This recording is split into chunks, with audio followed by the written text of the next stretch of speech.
मैं अलिशबा जावेद आप सबको खुशामदीद कहती हूँ। क्या तू बादशाह है video series episode number 4 Yesu बादशाह और मसीह मसलूब में आप सबको खुशामदीद कहती हूँ और इसके मुकर्रर फ़ादर मैनुअल आसी हैं जो पाकिस्तान का कीमती सरमाया हैं। मुअज़्ज़िज़ नाज़रीन, सामीन और अज़ीज़ भाई और बहनों, आज जिस मौजू पे मैं बातचीत करने को हूँ वो यसु बादशाह और मसीह मसलूब के दरमियान रिश्ता ताल्लुक़ है। ये मौजू हमारे उन इक़सात का मजमुआ क्या तू बादशाह है उसकी वजाहत में एक मौजू है। इस मौजू का सियाक़ो सबाक़ हम खजूरों के एतवार के जुलूस से उठाएंगे कि जुग़राफ़ी लिहाज से हम कहाँ हैं, कहाँ खड़े हैं और क्या होने को है। ज़ैतून का पहाड़ जो नए अहदनामे में यसु मसीह की ज़िंदगी में बहुत अहम है, उसके एक तरफ ढलान पर बैत फ़जे है और उससे बिल्कुल ही करीब बैतनिया है। बैतनिया का वो शहर जहाँ यसु मसीह अक्सर लाज़र, मरियम और मार्था के घर आते थे और बैतनिया के कब्रिस्तान में यसु मसीह ने लाज़र को 4 दिन के कब्र में मदफून मुर्दा को ज़िंदा किया। बैतनिया ही वही शहर है, जगह है, उस वक्त तो ये गांव था जहाँ शमौन कोढ़ी ने यसु मसीह की ज़ियाफ़त की कि उसके घर में आके खाना खाए और यहाँ गुफ्तगू भी हुई जो बड़ी खूबसूरत और पुरमानी और सबक आमोज़ गुफ्तगू है।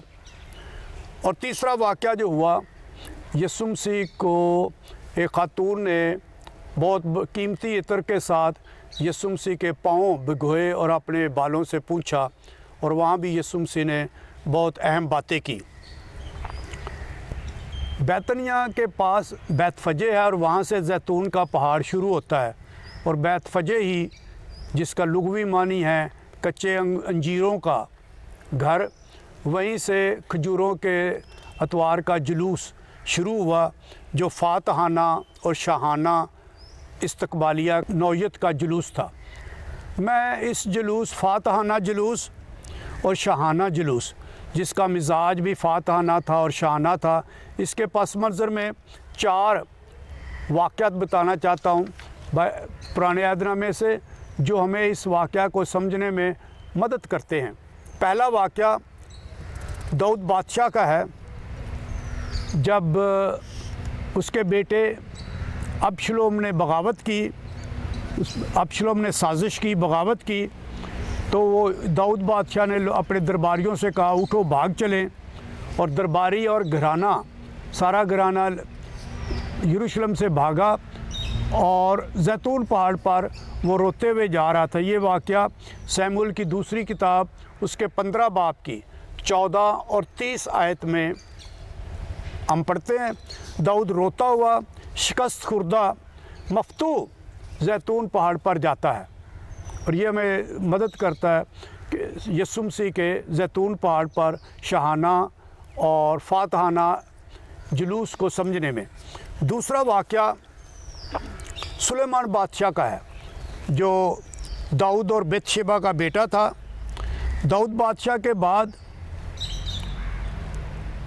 उसकी मौत से थोड़ी देर पहले दुनिया बादशाह बनना चाहता था जो दाऊद का बेटा था, लेकिन नातन नबी ने मिलकर और सादूक काहिन ने मिलकर दाऊद और बेतशेबा के बेटे सुलेमान को खच्चर पर बिठाया, मसा किया, नरसिंगा फूंका, नारे लगाए और वो बादशाह हुआ और जुलूस निकाला।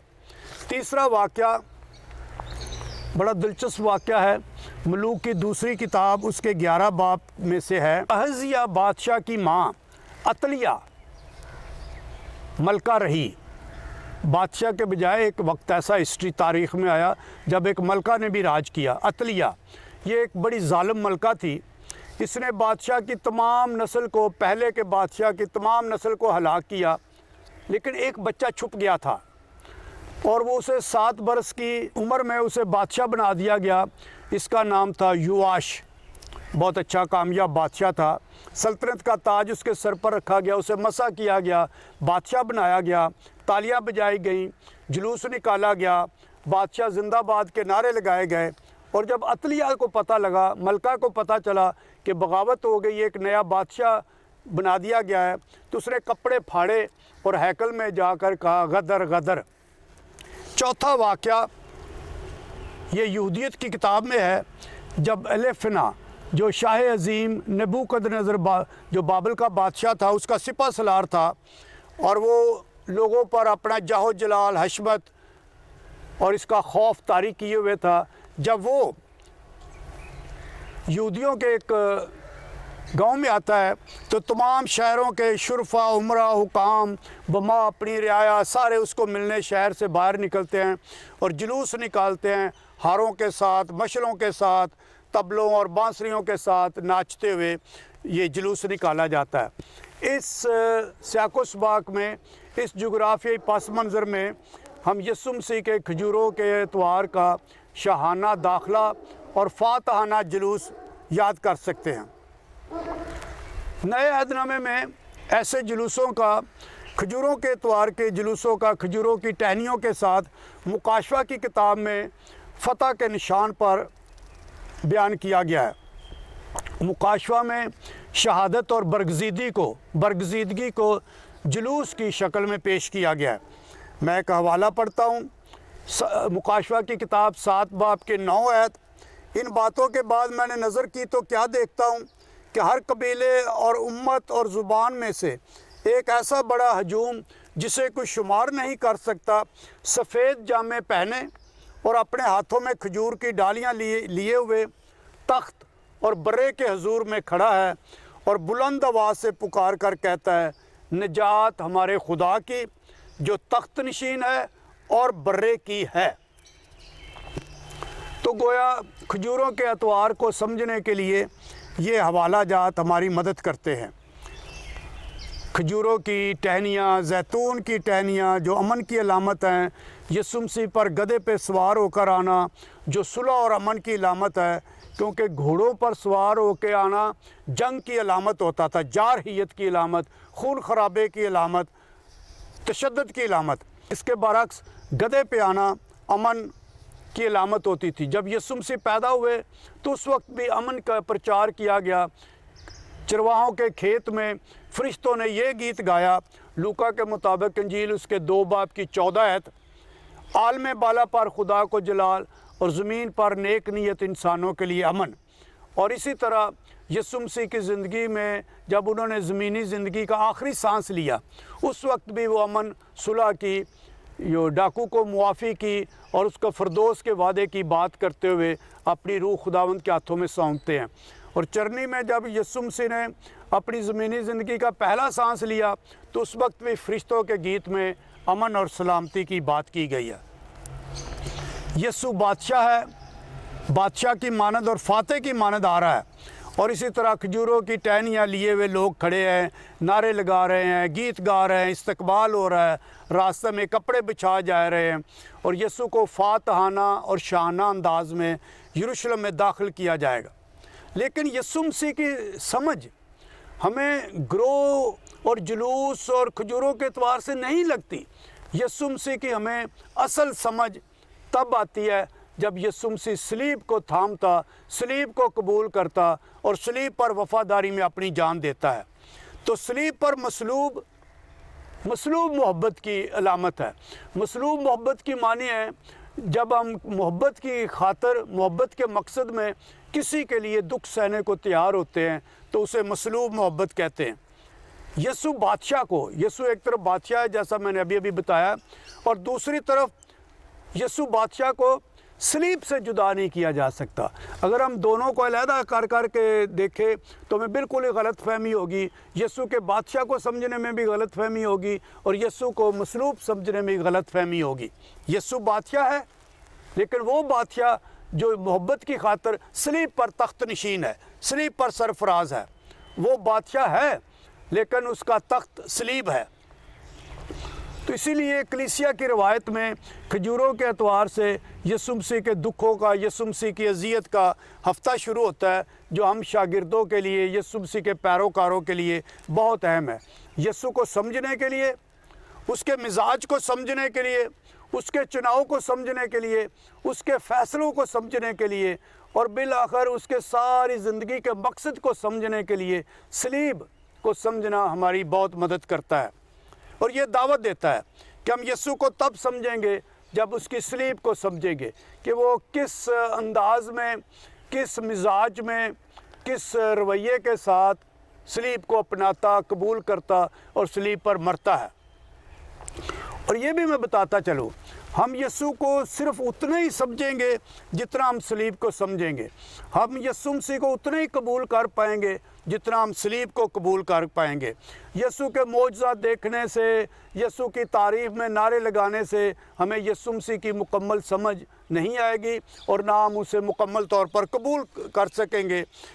ये तो वैसे भी आसान है, उसके नारे लगाना, उसकी इज़्ज़त और ताज़ीम में गीत गाना, उसकी कुदरत से फ़ायदा उठाना, मौजज़ात से फ़ायदा उठाना। जैसे रसूलों ने भी जब मौका मिला, यीशु मसीह अपने मरने और जी उठने की पेशनगोई कर रहे थे, लेकिन जब्दी के बेटों ने, याकूब और यूहन्ना ने वज़ारतों का मुतालबा किया, वज़ारतें हासिल करने की ख्वाहिश का इजहार किया।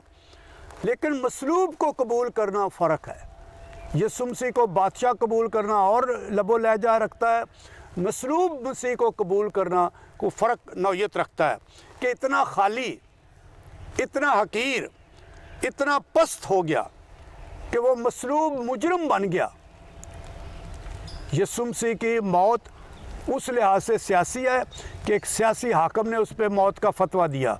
उस लिहाज से सियासी है क्योंकि उस पर जो इल्ज़ामात लगाए गए, बेशक वो साबित ना हो किया जा सके, वो सियासी इल्ज़ामात थे कि ये कैसर को जजिया देने से मना करता है, लोगों को कहता है मैं बादशाह हूँ, और लोगों को कैसर के ख़िलाफ़ उभारता है। इस मसलूब मुजरम में, जिस पे सलीब के ऊपर उसका जुर्म भी लिखा हुआ है, इस मसलूब मुजरम में खुदा का जलाल देखना और अल मुनज्जी को देखना बहुत गहरे ईमान की बात है। सलीब के तले पास खड़े होना और उसे अल मुनज्जी कबूल करना। हम यीशु को बादशाह मानते हैं, उसकी इज़्ज़त में नारे लगाते हैं, ताज़ीम करते हैं, सिताइश करते हैं, जलाल देते हैं, ये सब आसान है। लेकिन हमें इससे एक कदम आगे जाकर यीशु मसीह को, सलीब को कबूल करना और उसके नाम और शागिर्दियत में दुख सहने और मुश्किल हालात में वफ़ादार रहने और फ़ैसले करने, ये बहुत अहम है कि मोहब्बत की खातिर कुर्बानी दे। आज हम यरूशलेम शहर में दाखिल होने के लिए जैतून पहाड़ पर खड़े हैं, खजूरों की टहनियाँ लिए हुए खड़े हैं। मैं यहाँ ये बात बताता चलूँ, जैतून का तेल दो वजह से बहुत मशहूर है। हैकल के चिरागों में, हैकल में जो दिए जलाते थे, उनमें कच्चे जैतून का कूटा हुआ तेल डालते थे और इसकी रोशनी की, कच्चे जैतून के तेल से रोशनी की जो पैदा होती थी, उसकी एक ख़ासियत ये थी, ये टिमटिमाती नहीं है, इसके में लोड शेडिंग नहीं होती, इसमें कमी या ज़्यादती नहीं होती। कच्चे जैतून के तेल से रोशन शमा एक ही तरह चलती है। और यहूदी लोग इससे ये नतीजा निकालते थे कि खुदा की वफ़ादारी और मोहब्बत हमारे लिए टिमटिमाती नहीं है, उसमें लोड शेडिंग नहीं है, ये नहीं कभी कभी ज़्यादा कभी कम। लिहाजा जैतून का बाग, जैतून का पहाड़, जैतून का तेल, जैतून का दरख्त वफ़ादारी में मियार की अलामत है। ऐसी वफ़ादारी जो किसी भी बहरान में, किसी भी मुसीबत में टिमटिमाए नहीं, बल्कि अपना मियार कायम रखे। इसके अलावा जैतून की शाख, जैतून का तेल मौजूदगी की, वफ़ादारी की मुसलसल अब्दियत की अलामत है कि वो ख़त्म नहीं होती बल्कि जारी रहती है। लेकिन ये यही जगह है जहाँ यीशु यरूशलेम शहर के बाशिंदों, यरूशलेम शहर के शहरियों की बेवफाई पर रोया, हैकल पर रोया और हैकल के अंदर नमाजियों पर रोया। यीशु मसीह अमारात पे नहीं, बल्कि उससे वाबस्ता, उसमें जो शामिल लोग थे, मोमिन थे, उन पर रोया, उनकी बेवफाई पर रोया।